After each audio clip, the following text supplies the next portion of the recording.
পরিশ্রম করতেছি, আমি যে হচ্ছে আমার কাজে ফোকাস দিচ্ছি, কিছু কিছু মানুষের এক্সপেকটেশন ছিল যে ঝরে পড়ে যাবে, এ উঠতে পারবে না, এ হচ্ছে ঠাস করে ঝরে পড়ে যাবে, লাইফের কিছুই নেই, কান্নাকাটি করা ছাড়া, ঘরে বসে থাকা ছাড়া কোনো কিছু নেই। বাট আমি দেখাই দিচ্ছি যে মানুষ চেষ্টা করলে অবশ্যই অনেক কিছু করতে পারে। অ্যান্ড হচ্ছে মানুষের লাইফে বাধা বিপত্তি সব আসবে, মানুষের জীবনে সুখ দুঃখ মিলেই কিন্তু জীবন। একটা মানুষের কিন্তু লাইফে সব সময় সুখ থাকে না, আবার সব সময় দুঃখ থাকে না। আমার লাইফে একটা সময় গেছে যে খুবই বিশ্রী একটা সময়,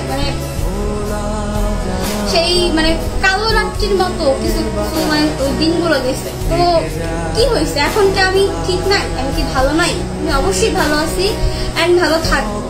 আল্লাহ বলে যে তুমি আমার থেকে যাকে বেশি ভালোবাসবা আমি তোমার লাইফ থেকে সেই ব্যক্তিকে সরাই নিব, তোমাকে শিখাবো যে কিভাবে সেই মানুষকে ছাড়া বাঁচতে হয়, তুমি অবশ্যই বাঁচতে পারবা।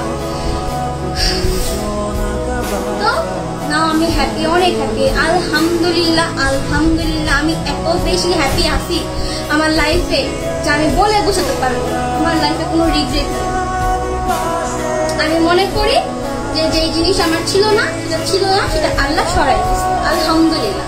সরাই নিছে মানে আলহামদুলিল্লাহ, এর উপর আমি কিচ্ছু বলি না। কিছু কিছু পাবলিক এখনো আমার দেখা যায় বলে আপু একটা কথা বলি, সান্ত্বনা দেয়। আমি বলি স্টপ, আমি সান্ত্বনা নিতে চাচ্ছি না, আমি অনেক ভালো আছি।